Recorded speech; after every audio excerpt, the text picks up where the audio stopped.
بچه‌ها اول موقعیت آرتور رو من روی نقشه بهتون نشون میدم. من از قبل اینجا رو علامت گذاری کردم. ببینید اینجا میشه توی منطقه کوهستانی توی ارتفاع. این علامت قرمز باید تشریف بیارین و من برای اینکه تایم ویدیو خیلی نشه از فست تراول استفاده میکنم و نزدیکترین روستا رو به اونجا باید انتخاب بکنم.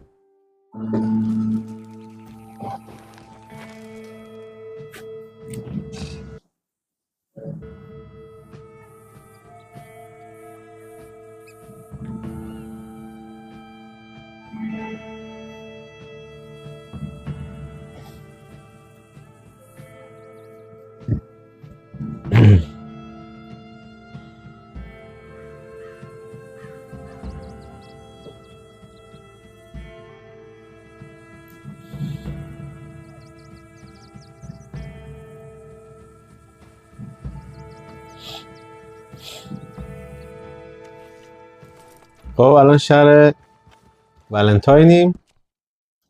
فاصله ما الان خیلی کمتر شده با این موقعیت.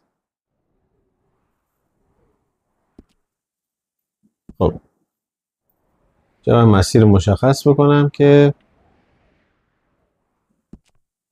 بریم به سمت همون بر. ادامه ویدیو رو از دست نده.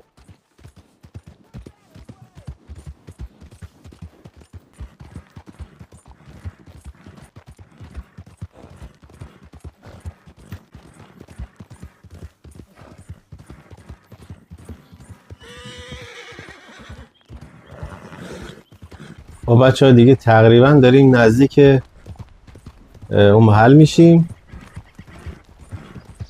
من ویدیو رو براتون برش میدم که خیلی تایم ویدیو بالا نره. خیلی خوب، تا جایی که میشه با اسب اومد مسیر رو میایم، بقیه‌اش باید پیاده بریم چون که مسیر خیلی سختیه. خب اینجا هم زیاد نمیشه بالا آمد. ببینیم میتونیم بپریم.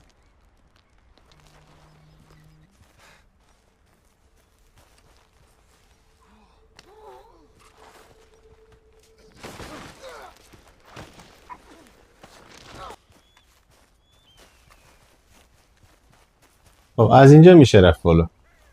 ببینید از اینجا خیلی با احتیاط، اگه بدوین هم احتمال سر خوردن هست. بیایم بالا.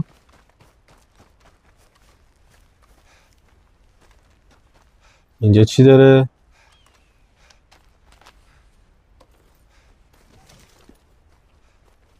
خب بریم بریم بریم بریم. داریم میرسیم به اون نقطه ای که خیلی همون موقع تمام شدن بازی باهاش احساسی شدیم. خب کجاه؟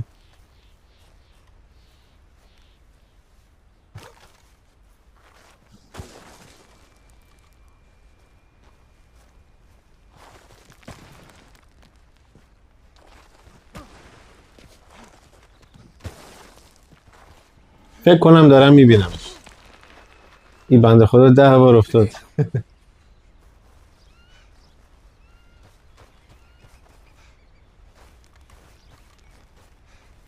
خب دقیقا بالاترین نقطه است. ببینید اینم از این اون ویوی معروفی که بعد از دراز کشیدنش یه فیلم زیبا ازش پخش میشه و این پایین صفحه هم اسمشو مینویسه و من با دوربین عکاسیم بتونم روی یه لحظه زوم بکنم. عالیه. دوربینم کجاست؟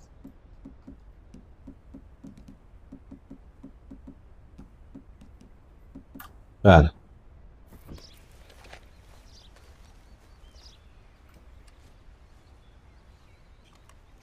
ببینید نوشته آرتور مورگان رو میبینید و این هم لوکیشن آرتور مورگان. امیدوارم که این ویدیو خوشتون اومده باشه. لایک و کامنت فراموش نشه.